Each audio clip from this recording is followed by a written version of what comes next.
Bob Bacon is the father of Aaron Bacon, who died in 1994. Chairman Miller and committee members, my name is Bob Bacon, the father of Aaron Bacon.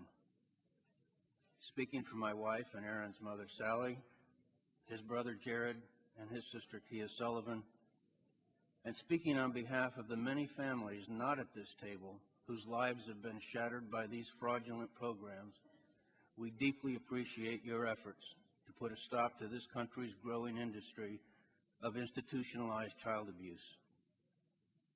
During our search for the best alternative to the remaining 3 months of Aaron's sophomore year of high school, my wife and I spoke with therapists, counselors, pastors, and doctors until we were eventually referred by friends to North Star Expeditions, a now defunct but formerly licensed Utah-based program that billed itself as a wilderness therapy program for troubled teens.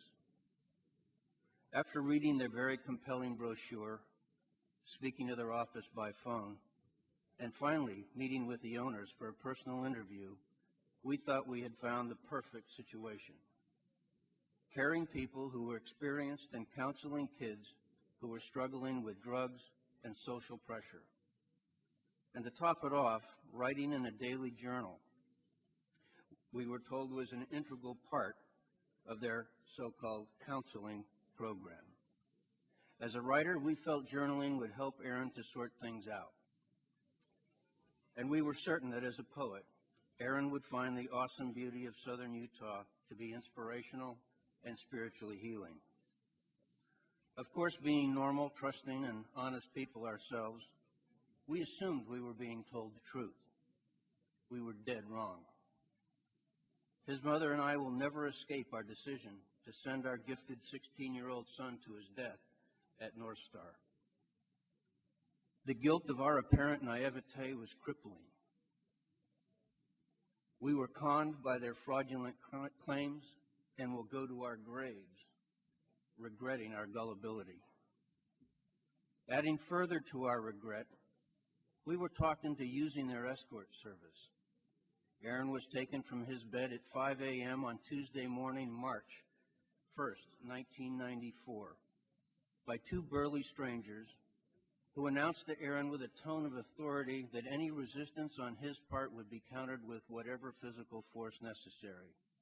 He was not allowed to speak with us or to put on any shoes. His eyes expressed a strange mixture of anger, despair, fear, and loving sadness. I was able to manage only the briefest of hugs, which being restrained, he could not return. In the trauma of this surreal instant, I offered words of comfort without thinking of their potentially ominous meeting when I said, "Aaron, I know you will find God in the wilderness." Little did I know that these would be the last words I would ever speak to my youngest son. His mother managed only a fleeting moment to cradle his face in her hands and utter her spontaneous words of love and the assurance that he would later see that this was really for the best.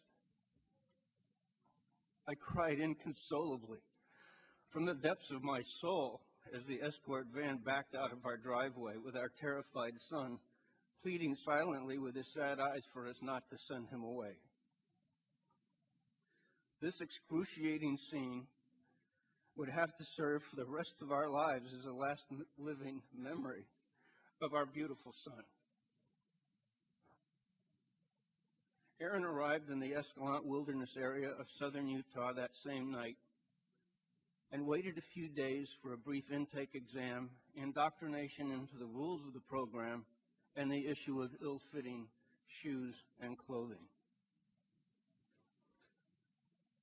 Aaron's body and her bloody and tattered journal, in fact, would contain no poetry, but would record in his own words an unbelievable account of torture, abuse, and neglect. A horrific tale that is corroborated by the journals of the so-called counselors, along with the journals and sworn testimony of his troubled young cohorts. A calendar was assembled by criminal investigators that chronicles 21 days of ruthless and relentless physical and psychological abuse and neglect. Aaron spent 14 of his 20 days on the trail without any food whatsoever, while being forced to hike 8 to 10 miles per day. On the days he did have food, it consisted of undercooked lentils, lizards, scorpions, trail mix, and a celebrated canned peach on the 13th.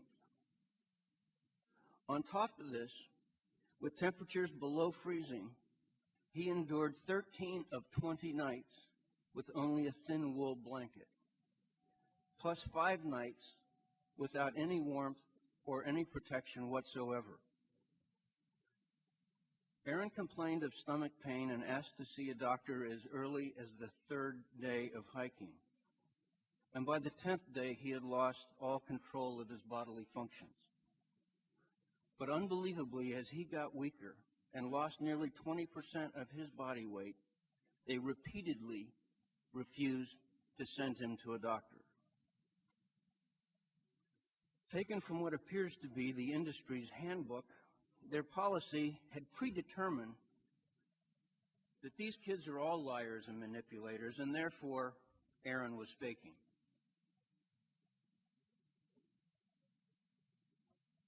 This grotesque skeleton is what Aaron looked like the evening before he died.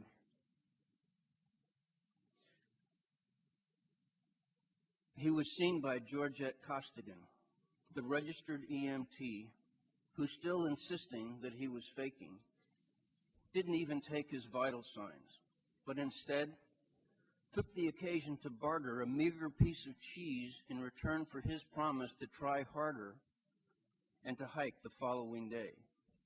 This company-employed EMT and relative of owner Bill Henry dismissed his final desperate plea to see a doctor who could prove he wasn't faking, and made a conscious decision to prove a point rather than render aid, thus effectively killing our son rather than saving him.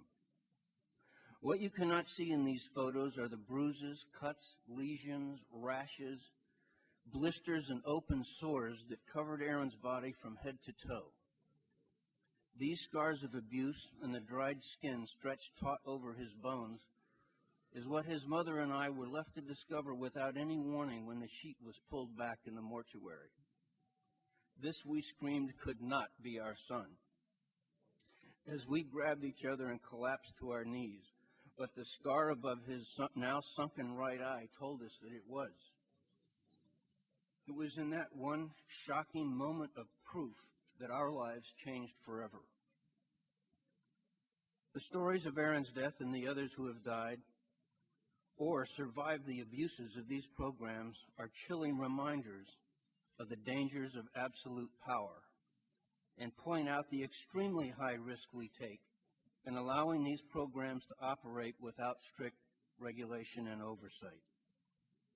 This country, this Congress, and this committee are faced as never before with several urgent and critically important choices. If we choose economic growth over human rights, if we choose no growth in government over the safety of our children, if we continue to place our faith in the self-regulation of private enterprise over the mandate of our government to protect our nation's health, safety, and welfare, we are choosing to fail in our sacred obligations to our children, our families, and our future. I implore you, as I know Aaron would, to please stop paying lip service to family values and start placing value in families. We can do this in part by investing the resources of the American people in our children who will soon inherit our challenging legacy. And we can start now by putting a stop to these fraudulent and destructive programs of institutionalized child abuse.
There are questions tonight about the death of a 16-year-old at a school. The student died after witnesses say he was restrained by several staff members at a school for children with special needs in Yonkers.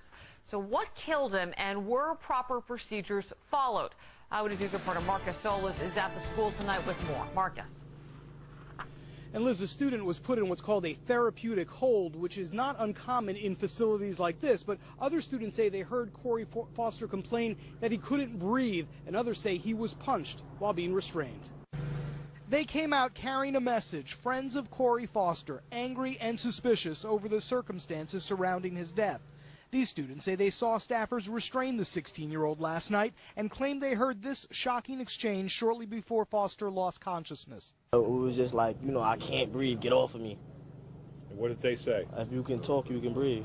There are varying accounts of how many workers were holding Foster at the time. The 16-year-old was a resident at Leek Watts, a school for troubled youths. He was playing basketball and got into an argument with staff members who wanted to use the court themselves. Foster became agitated and was put into what's called a therapeutic hold. Witnesses say Foster became unresponsive after being punched in the head while being restrained. It wasn't even towards the neck. It was like his stomach wise and legs were all covered. And as he got up, that's when we really knew something was wrong. They were telling us to leave the gym. I was the last person to leave, and Corey was hemmed up like that. His back was like that, he had foam out the mouth. Police say they're working with the state's Office of Children and Family Services, the agency that oversees the facility. Just to see what kind of restraint holds are not allowed, what exactly type of restraint was done. Police say Foster had no known previous medical history. Like others at the school, he had behavioral issues and was learning coping skills. But friends say he had another side. He's very artistic and creative. He builds forts, he creates, he has a very wise imagination. Well, police have interviewed several staffers. They have surveillance video from inside the gym that they are reviewing, and they're awaiting autopsy results which will determine the exact cause of death. They call this investigation active and ongoing. We're live in Yonkers. Marcus Solis, Channel 7, Eyewitness News.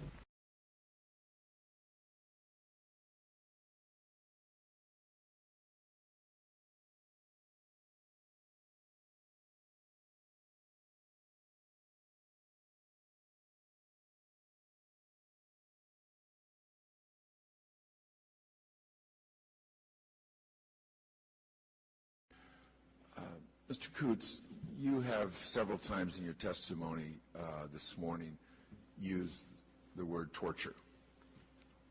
We've had some discussion about the use of restraints and, seclusion and restraint. Seclusion and restraints. Could you comment on this and why you use the word torture? Yes, I would say two things. Torture would be, for example, in case number 1, where the boy couldn't walk, was having trouble breathing, yet they were forcing him to exercise. They were actually picking him up and dropping him on the ground as a push-up. In other words, he couldn't do a push-up. He was ready to die, and they were picking him up and dropping him on the ground. And I understand the last word he breathed was no. And so that's an incredible case. But you're talking about the human restraint here, too. We saw human restraint in many forms. The ones that caused the death were typically the face-down restraint. And again, some of those were done contrary even to the program's policies and procedures, where there were either 3 people on top of a child or 1, and one of the boys, in fact, had asthma, and the staff had not been told that, and they did a face-down restraint, and he died. Some of the other restraints were, it was called 3-point, 4-point, 5-point. 3-point being 3 people holding down limbs or the head. The 5-point restraint would have been 1 person on each arm, 1 person on each leg, and 1 person holding the neck or the head still, many times for hours. And so I would say that that's pretty severe abuse bordering on torture. I'm not sure what the distinction is between abuse and torture, but certainly I think that in some of the cases I would define it as torture, what we saw. I just want to make sure you weren't casually using the term. You're using it based upon the case studies that you examined. Not just the case studies. Other kids in these programs had the same thing done to them.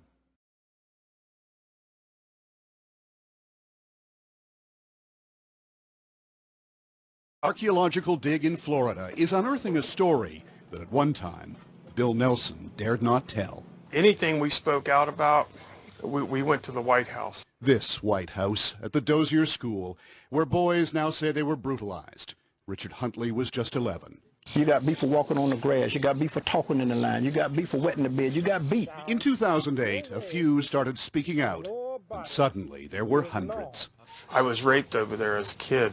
They call themselves the White House Boys because they had survived the place, and because some had not. Here we saw many boys brought out of the White House that we know were dead, black and white boys, hauled out by wheelbarrows. Johnny Lee Gaddy says he saw a boy's body and was warned to keep quiet. Don't ever mention that to nobody, because you can end up like that.